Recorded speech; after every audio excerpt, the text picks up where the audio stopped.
สบายดีท่านผู้ชมที่เคารพทุกท่านดังที่ข้าพเจ้าเว้าได้ในเบื้องต้นก่อนแล้วว่าข้าพเจ้านี้เป็นยูทูบเบอร์อนาถาดีได้ท่านผู้ชมเป็นยังจังหวะเป็นยูทูบเบอร์อนาถาเพราะว่าอนาถาเนี่ยได้เนาะเวลาข้าพเจ้าอัดเสียงนี่นะข้าพเจ้าจะบ่อัดอยู่บนเก่าจะย้ายไปอัดอยู่บนด้านบนนี่ตลอดและก็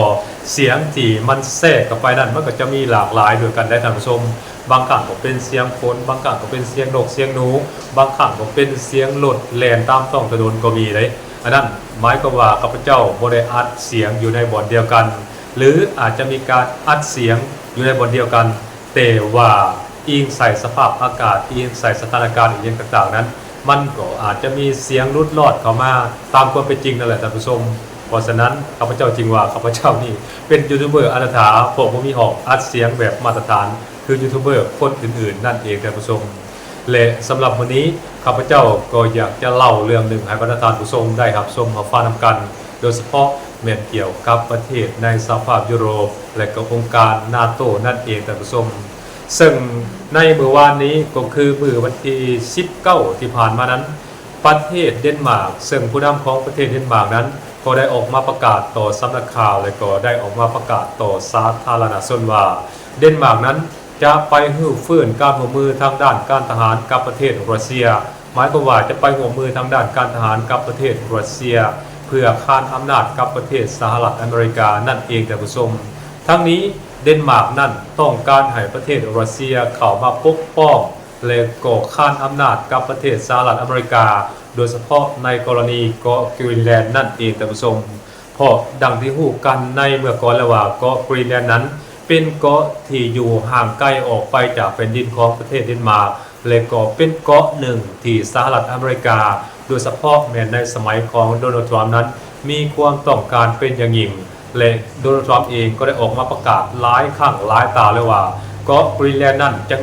ใดสหรัฐอเมริกาก็ต้องเอามาเป็นของสหรัฐอเมริกาให้ได้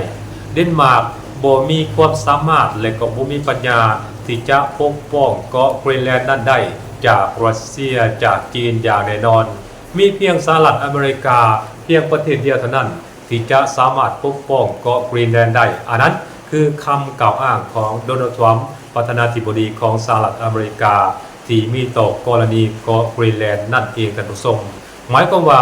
จังใดสหรัฐอเมริกานั้นก็ต้องการเอาเกาะกรีนแลนด์มาเป็นของสหรัฐอเมริกาให้ได้เพราะเกาะกรีนแลนด์นั้น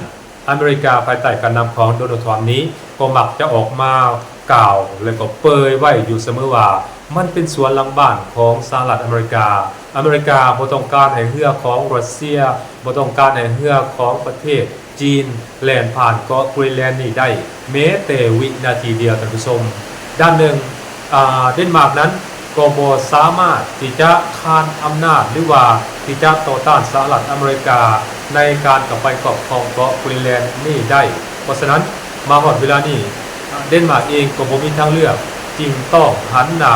มาสานสัมพันธ์ทางด้านการทหารกับประเทศรัสเซียและก็ขอความช่วยเหลือจากประเทศจีนเพราะลำพังเพียงแต่เดนมาร์กประเทศเดียวเท่านั้นคงจะบ่สามารถต้านทานอำนาจของสหรัฐอเมริกาได้อย่างแน่นอนท่านผู้ชมเพราะฉะนั้นมาฮอดเวลานี้เดนมาร์กเองจึงพยายามซอกหาทุกวิธีทางเพื่อคานอำนาจและก็พยายามปกป้องเกาะกรีนแลนด์ซึ่งเป็นอำนาจและก็อธิปไตยของเดนมาร์กนั้นไว้ให้จนที่สุดเท่าที่จะเป็นไปได้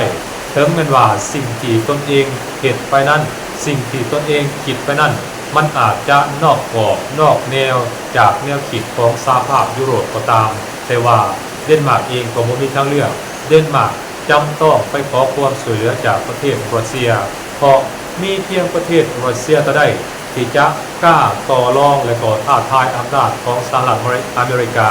ที่สำคัญมีเพียงประเทศรัสเซียเท่านั้นที่จะสามารถปกป้องเดนมาร์กจากสหรัฐอเมริกาได้ในกรณีเกาะกรีนแลนด์นั่นเองท่านผู้ชมแต่คือดังที่พวกเฮาฮู้นำกันแล้วว่าท่านผู้ชมรัสเซียนั้นเป็นประเทศที่สร้างคุณงามความดีหรือว่าเฮ็ดดีกับต่างประเทศนั่นบ่ขึ้นบ่ว่าจะเป็นกับตุรกีก็ดีหรือประเทศอื่นๆเมื่อบรรดาประเทศเหล่านั้นมีความสงบสุขเมื่อประเทศเหล่านั้นมีความเป็นอยู่ที่ดีขึ้นประเทศเหล่านั้นก ก็จะมาแว่งกัดรัสเซียทันทีและข้าพเจ้าก็เชื่อในว่าเดนมาร์กเองก็เช่นเดียวกันท่านผู้ชมหลังจากที่เดนมาร์กนั้นสามารถคานอำนาจกับสหรัฐอเมริกาได้แล้วอเมริกาเองก็จะเข้ามาตามจีบตามตื้อและง้องอนเดนมาร์กคืนเมื่อฮอดเวลานั้นเดนมาร์กก็จะปิ่นป้ายหอกป้ายธนูกลับมาจิ้มแทงประเทศรัสเซียเหมือนเดิมท่านผู้ชมตามบทเสือคำที่พระเจ้าว่าไว้ลองติดตามรับชมรับฟังกันในตอนต่อไปท่านผู้ชมสบายดี